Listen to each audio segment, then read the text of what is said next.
বিশ্বকাপে বাংলাদেশের প্রথম ম্যাচ, সেটা যে বাঁচা মরার লড়াই ছিল তার বলার অপেক্ষা রাখে না।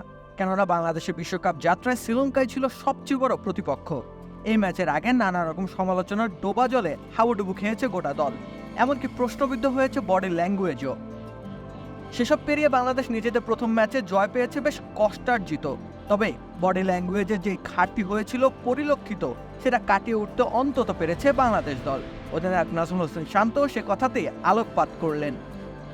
ম্যাচ পরবর্তী সময়ে শান্ত বলেন, সবার বডি ল্যাঙ্গুয়েজ ছিল অসাধারণ, আমরা আমাদের 120% দিয়েছি। টসে জিতে বাংলাদেশ বোলিংয়ে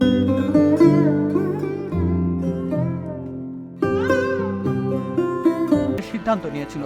সেই সিদ্ধান্তের সপক্ষে বাংলাদেশের বোলাররা নিজেদের উজাড় করে দিয়েছেন। প্রত্যেকের দারুণ বোলিংয়ের সুবাদে 124 রানে শ্রীলঙ্কাকে আটকে ফেলা সম্ভব হয়। তাতে অবশ্য ফিল্ডারদের অবদানও ছিল অনেকটাই। 57টি বলে কোনো প্রকার রানই নিতে পারেনি শ্রীলঙ্কার ব্যাটাররা। সে কৃতিত্ব যতটা না বোলারদের, ঠিক ততটাই ফিল্ডারদেরও। বেশ কিছু রান আউটের সুযোগ তৈরি করলেও শেষ অবধি সফলতা পাওয়া যায়নি, কিন্তু চাপে ঠিকই ফেলা গেছে লঙ্কান ব্যাটারদের।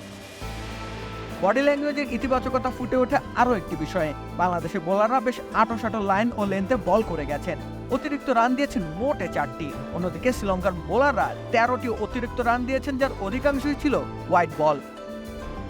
বাংলাদেশের ব্যাটারদের দুর্দশাকে আরও একবার প্রশ্নবিদ্ধ করা যায় চাইলেই। নাজমুল শান্তও করেছেন, ব্যাটারদের ব্যর্থতার জন্যই সহজে জয় পাওয়া যায়নি ম্যাচটিতে। কিন্তু উইকেট বিবেচনায় ম্যাচের জয় বেশ আগে ভাগে পেয়ে যেতে পারত বাংলাদেশ দল। এ নিয়ে নাজমুল হোসেন শান্ত বলেন, আমি মনে করি তারা ভালো বল করেছে, তবে এমন উইকেটে আমাদের সহজেই জয় পাওয়া উচিত ছিল। ডালাসের উইকেট ব্যাটিং সহায়ক সেটা নতুন নয়। এখানে খেলা এই বিশ্বকাপের দুটো ম্যাচেই রান হয়েছে বেশ অনায়াসে। এমনকি শ্রীলঙ্কাও একটা দারুণ শুরু পেয়েছিল বটে। তবুও বাংলাদেশের এই ম্যাচে প্রাপ্তির তালিকাটা নেহাত ছোট নয়।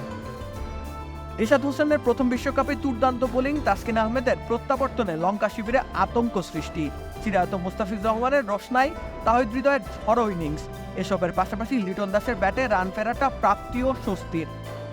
অফ ফর্মের গ্যারাকলে পড়েছিলেন লিটন, সেখান থেকে বেরিয়ে আসার প্রচেষ্টাই করেছেন তিনি। তাছাড়া লিটনের খেলা ইনিংসটি পরিস্থিতি বিবেচনায় অন্য যে কোনো দ্রুতগতির ইনিংসের মতোই কার্যকর। লিটনের এই আত্মবিশ্বাস পুনরুদ্ধার করবার ইনিংসটি সম্পর্কে শান্ত বলেন, খুবই গুরুত্বপূর্ণ ছিল লিটনের জন্য। সে বেশ কিছুদিন ধরেই ধুঁকছিল, সে আজকে নিজের সক্ষমতা দেখালো। আমি মনে করি সে খুব ভালো ব্যাটিং করেছে। রাকিব হোসেন রুম্মান, খেলা 71।